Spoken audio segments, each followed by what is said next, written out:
maa ngi nuyu ñëpp di nuyu taskatu xibaar yi nga xamante ni ñëw nañu tey fekke ci suñu jotaay bi di leen ci gërëm bu baax di jéggalu ci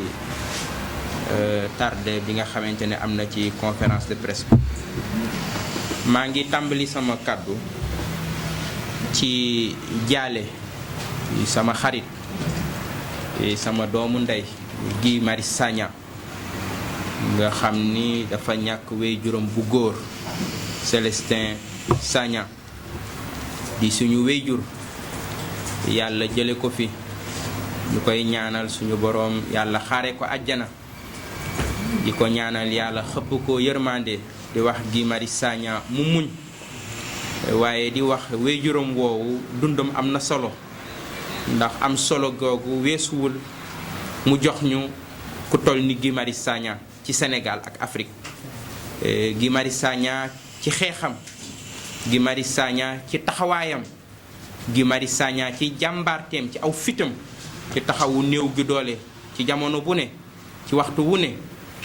ci jël risque yu nekk ci jamono bu ne ci waxtu wu ne kon ku toll noonu ci ñun ak li ma séq ak moom bu lu toll noonu dalee ci kawam war naa ko jaale di jaale Sénégal yépp di jaale bépp xaritam bépp mbokkam di jaale famille yépp waaye aussi may jaale waa Pastef di jaale le président Ousmane Sonko ndax ayu bés bii ñu weesu rekk tiis wu mag a mag dal na ci seen kaw cortège am bi jóge woon Casamance am ñu ci ñàkk seen bakkan ñett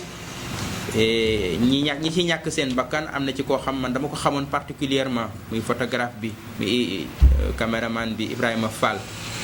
di jaale président Ousmane Sonko di jaale waa Pastef yépp di leen massawu tiis wu metti la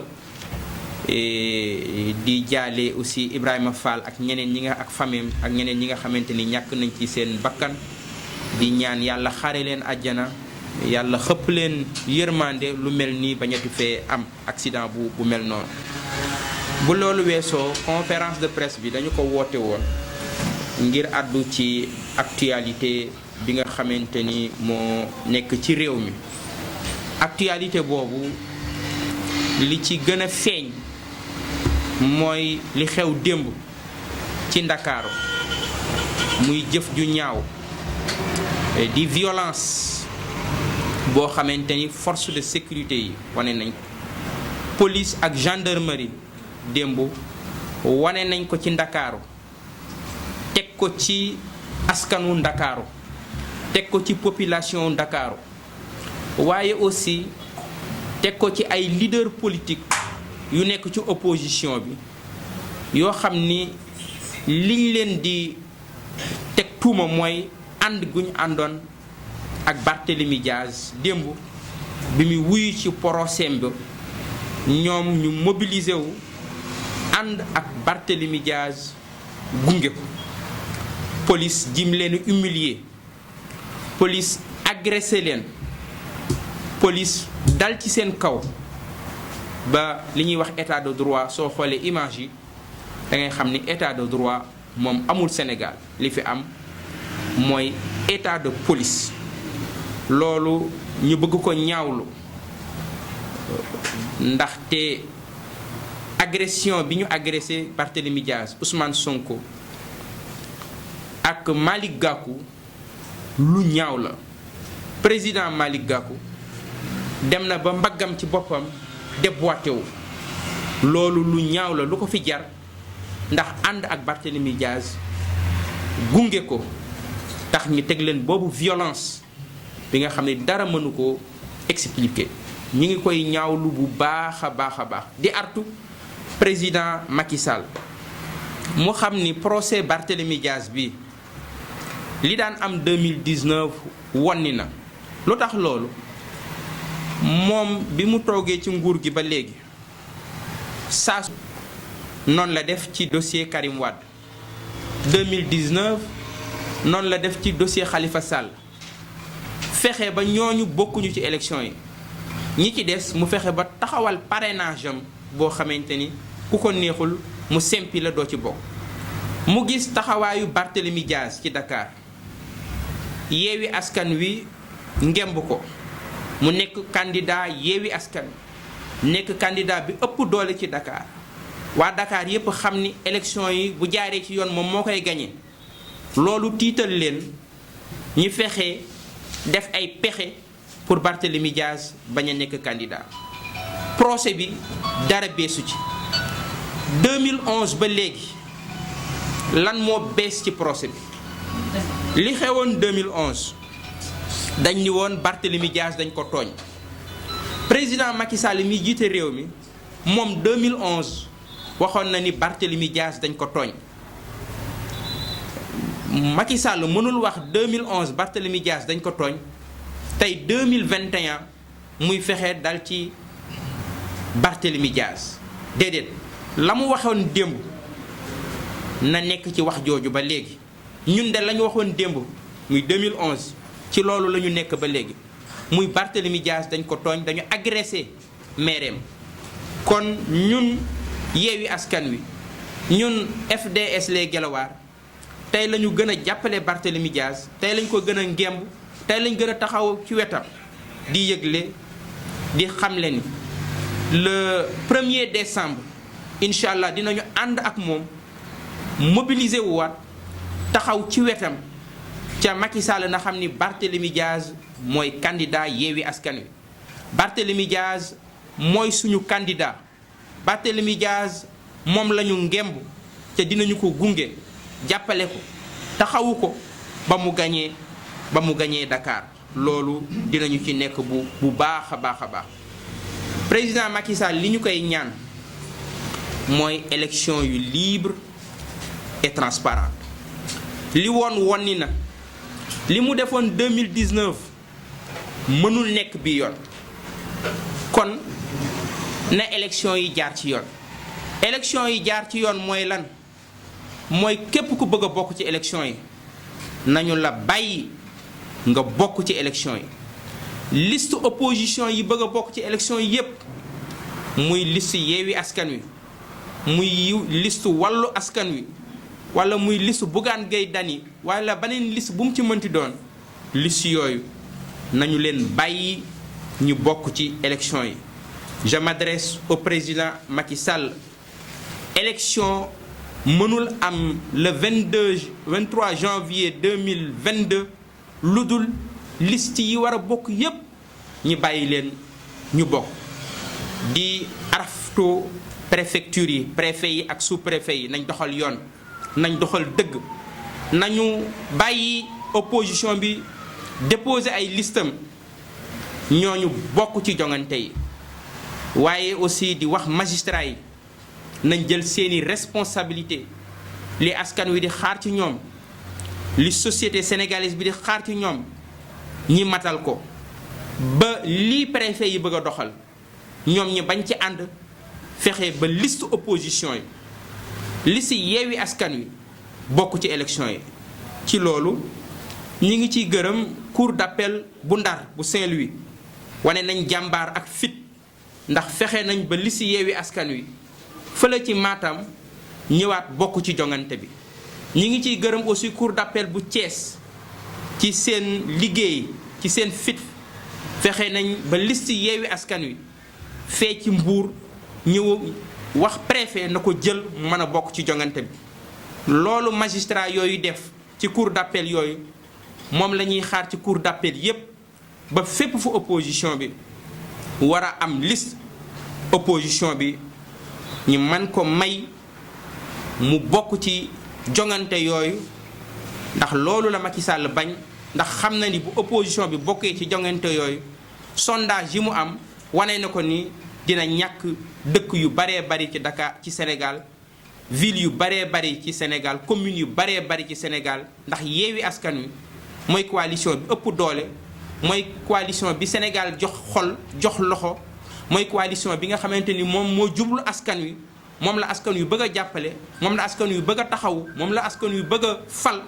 Yewwi Askan woowu nag la Macky Sall taxaw tey jii faagaagal ko moo tax démb mu def jëfam ju ñaaw jooju teg ko ci population de Dakar def jëfam ju ñaaw jooju teg ko ci leader politique yi nga xamante ni démb ñoo àndoon di gunge ji Barthélémy Dias.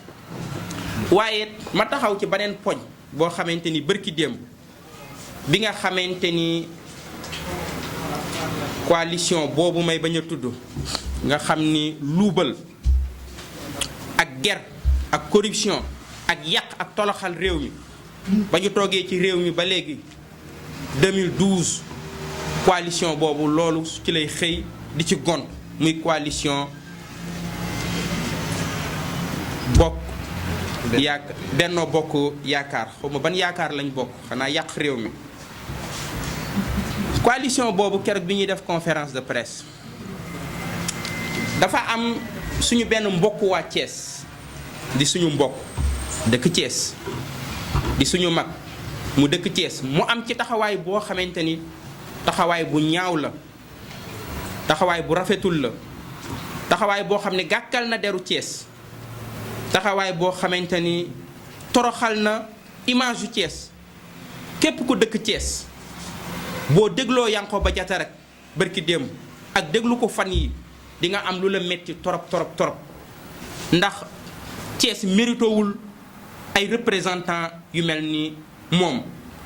mu dem ba ni bu Thiès amee ay yëngu-yëngu képp ñi nga xamante ni bokk nañ ci lal benn kawaru Thiès waa kooko dinañ ko taal. waaw waaw moom dafa taal boppam ba pare,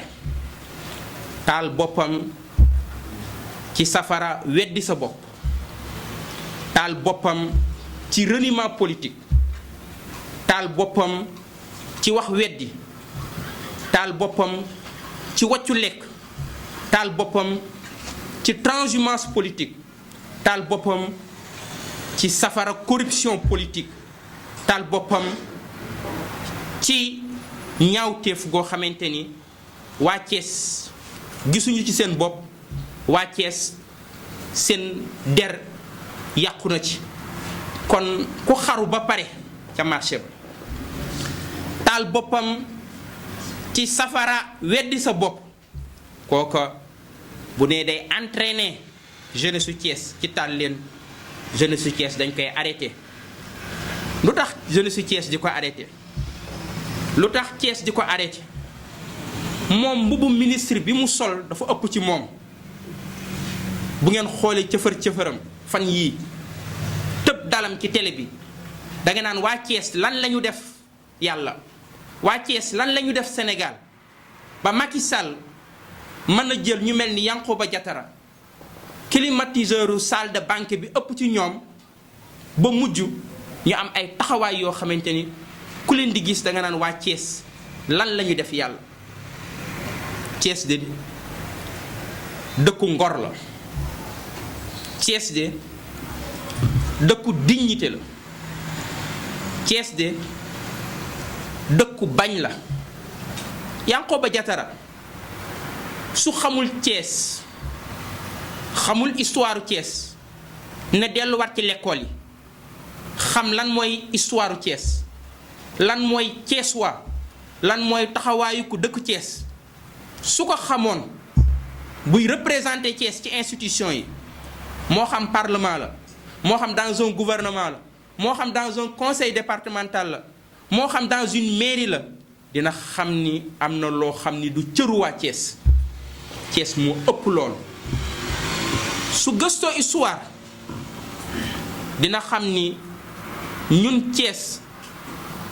ñun ñooy sëtu les cheminots de 1938. buñ nee tey Thiès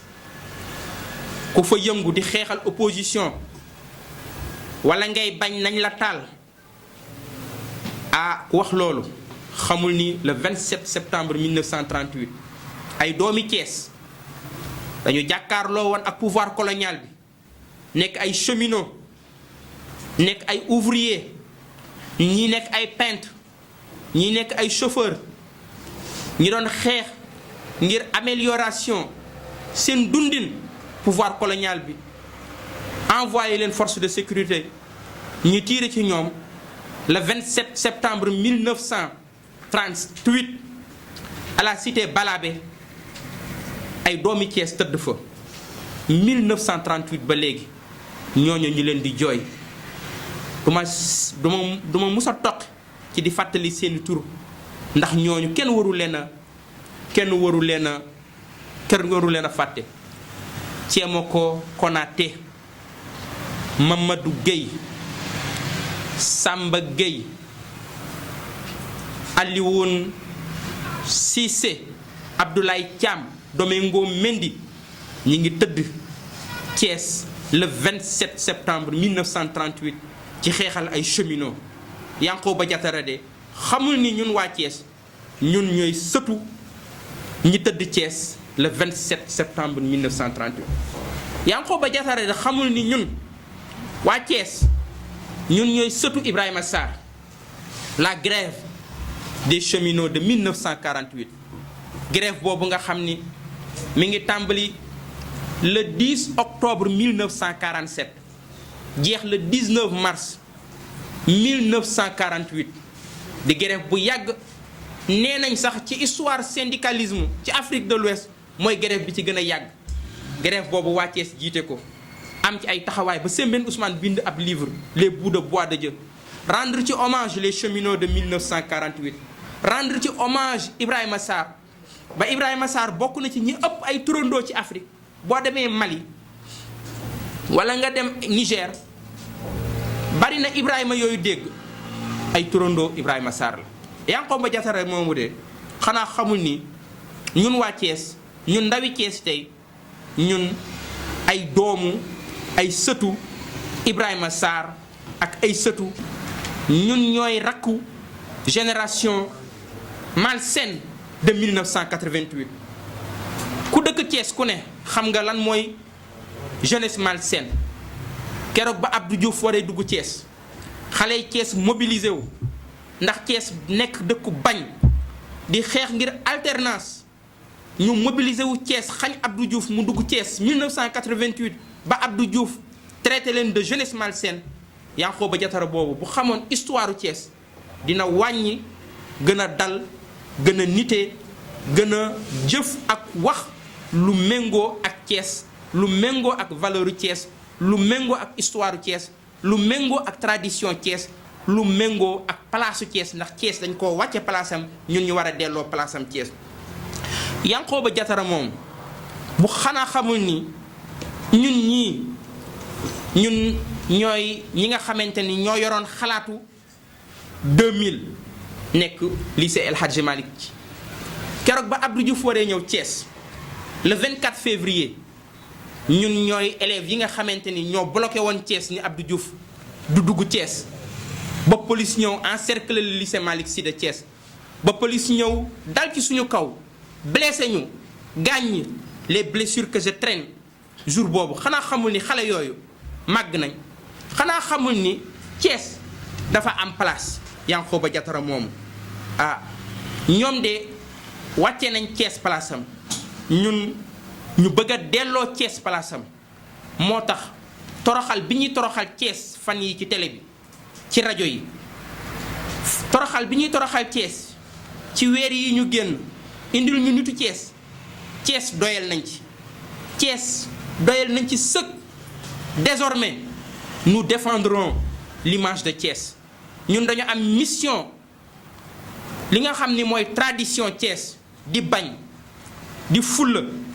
di fayda di dëkku ngor di dëkku liberté ñun suñu génération dañu am mission continuer tradition boobu dañu am mission aar Thiès taxawu Thiès yiir Thiès ba ñi nga xamante ni dañu bëgg a tilimal deru Thiès bu fekkee ñoom dañuy xaru ndax les délices du pouvoir ñoom nañu xaru waaye Thiès du dëkk buy xaru Thiès dëkk la boo xam ne day dund ci ngor ak dignité bu fekkee ñoom dañu bëgg a taal seen bopp ci safara corruption ci safara weddi sa bopp nañu taal seen bopp waaye Thiès du dëkk boo xamante ni dañ fay taal kenn Thiès dëkk la buy défendre ay cause yu noble Thiès Yankhoba Diattara moomu na xam ni Thiès de mooy dëkku Ousmane Ngom def ay jalooro yu rëy rëy Thiès nekk maire yi nga xam ne ñoo gën a marqué histoire Thiès Yankhoba Diattara boobu na xam ni Thiès mooy dëkk bi nga xam ne Léopold Sédar Senghor moo jëkk a nekk maire Yankhoba nga xam ni Thiès mooy dëkku Boubacar Sall le lion du Kayor boo xamante ni turam wër na Thiès ci jàmbaaram ci taxawaayam ci aar Thiès ci yir Thiès loolu metti woon nañu trop ginnaaw wax ju ñaaw jooju mu teg ci Thiès Dakar la ko waxee ñu bëggoon a wax ak Dakar bëggoon a wax ak population Dakar ak askanu Sénégal fii nga xam ne fi la ko waxee ngir ñu dindi loolu ñu fóot deru Thiès ba mu set wicc ñu wax waa Thiès ni ay gor lañ nit ñu bëgg seen bopp lañ nit ñu fonk seen bopp lañ képp koo xamante ni da nga am aspiration nekk ci institution bu mu mënti doon ngir représenter Thiès dafa am noo xam ne da nga ni war a mel dégg nañ ko muy wax ci télé yi di wax ay jaar-jaaram jaar-jaar yooyu muy wax ci boppam ñun ñoo ko ci jiitu ñoo ko gën a xam fuuf ndax légitimité bi muy wax sur le mouvement élève ak le mouvement étudiant ci boppam jàpp naa ni ñun ñoo ko ëppale fuuf ndaxte lycée Malick Sy bu Thiès ku fa jaar xam nga ko ñiy coow seen bilan wala seen histoire syndicale li ci ëpp dañuy wax fac droit wala ñuy wax université Cheikh Anta Diop mais duñu ci boole lycée El Hadji Malick Sy de Thiès ndax ndaanaan ya Thiès dëgg waa Thiès xamante nañ soo demee lycée Malick Sy lañ leen ràññee lycée Malick Sy lañ leen xamee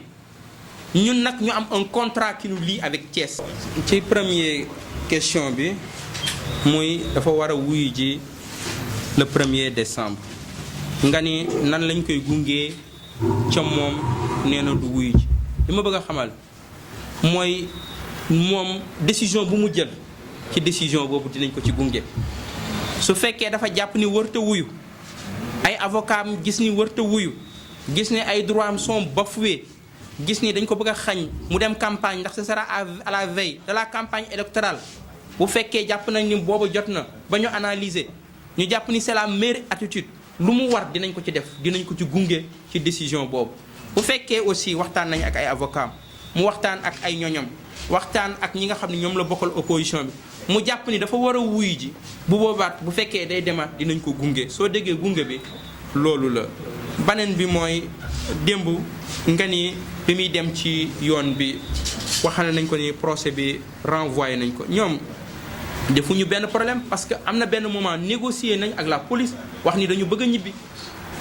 kon ñoom tooñuñu parce que bu leen police encadré woon mais ñi ngi woon ci yoon retour bi di ñibbi et je pense que ni foofu amul benn problème police moo zélé te ñu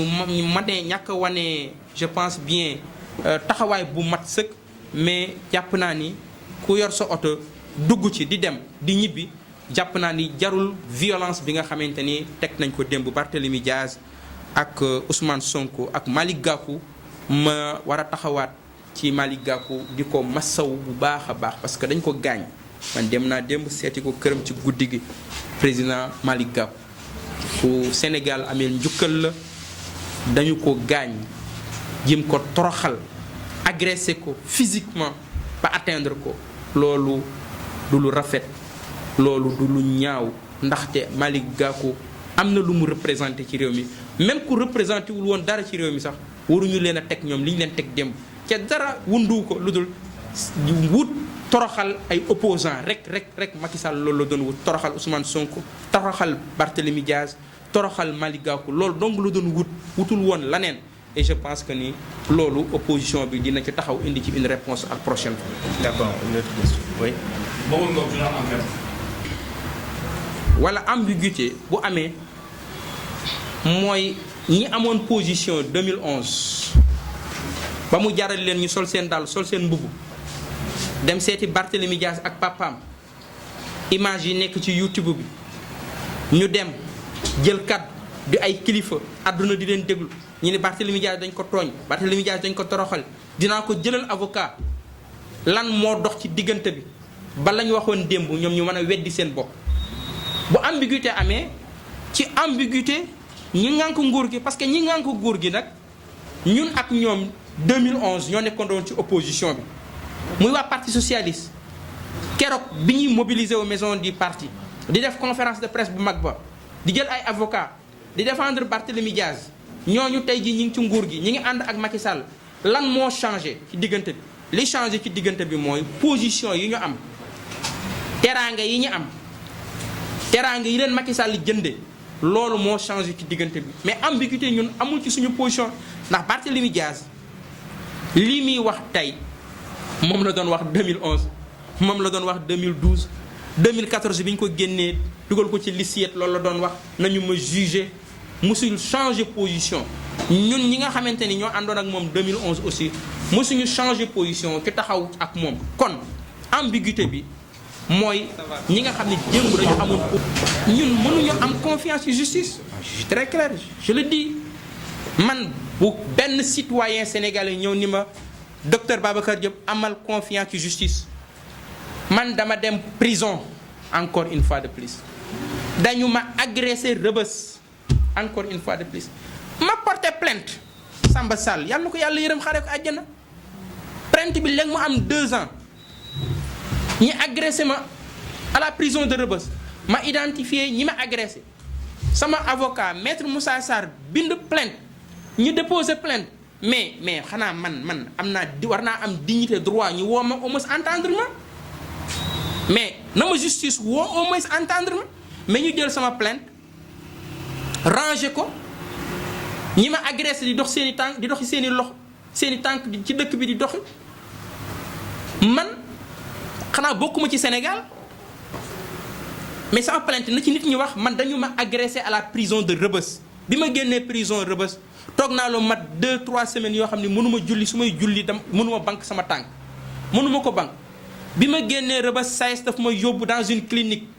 demoon na ba en un moment SAES dama bëggoon a yóbbu France ma faju ji man maa bañ man maa wax le secrétaire général du SAES Malick Fall ni ko man bu ma Sénégal mënul faj soxlawu ma dem France soxlawuma ko man maa bañ SAES dama bëggoon a yóbbu France ma faju ji ma déposé une plainte booba ba léegi justice adduwuñ ci ñi bëgg ma convaincre ni man naa gëm justice su Sénégal naa wóolu justice su Sénégal te justice boobu ñu ni nañ ko wóolu justice boobu moom la Macky Sall utilisé jël Khalifa Sall dugal ko ci prison bi toroxal ko pour bañ mu bañ a bokk ci élection yi justice boobu moom la Macky Sall jël Karim Wade dugal ko ci prison bi yóbbu ko en exil pendant ce temps sur la liste de la CREI ils étaient 25 personnalités 25 personnalités yi ana Omar Sarr tey ma nga conseil des ministres ngeen bëgg ñun nañ gëm justice man bu ma kenn boole ci loolu justice bi pour ñu gëm ko mooy wane mat mooy wane taxawaay mooy wane fit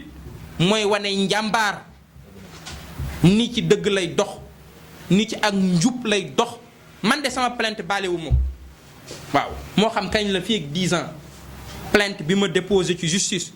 ndax dañu ma agressé Rebeuss te ñi ma agressé woon Rebeuss identifié nañ leen les témoins sont là plainte boobu su fekkee justice bëgg na ñu gëm ko na plainte na justice boobu jublu ci plainte boobu si justice bi mënta jublu ci plainte boobu bu justice boobu mënta àtte dossier Khalifa Sall ci dëgg ak yoon dossier Karim Wade ci dëgg ak yoon dossier Ousmane Sonko ci dëgg ak yoon dossier Barthélémy Dias ci dëgg ak yoon ñu bëgg ñun ñu takk suñuy loxo ak suñuy tànk jébbal Macky Sall lu ko neex mu teg ñu ko loolu duñu ko nangu Macky Sall il faut mu xam ni li amoon 2019 wonni na kenn dootu ko may fu muy taxawee moom di tànn kan mooy nekk candidat ak ku dul nekk candidat ñi bëgg a nekk candidat ci élection yi ñu jëm 2022 bi nañ leen bàyyi ñi nekk candidat gis naa sax temps yii benn journal xëy bind ni les listes de Yewwi Askan Wi à Thiès ont été invalidées Macky Sall laay wax ak son ministre de l'intérieur xam na ni su invalidé suñu liste à Thiès il sait qu'il n'y aura pas d'élection à Thiès il sait qu'il y aura une insurrection à Thiès loolu xam na ko bu baax a baax Macky Sall et son ministre de l'intérieur xam na ni su invalider notre liste à Thiès il sait pertinemment qu'il y aura pas d'élection à Thiès ou bien de deux choses l'une soit il est le plus fort mu def lu ko neex soit nous sommes le plus fort il quittera ce pays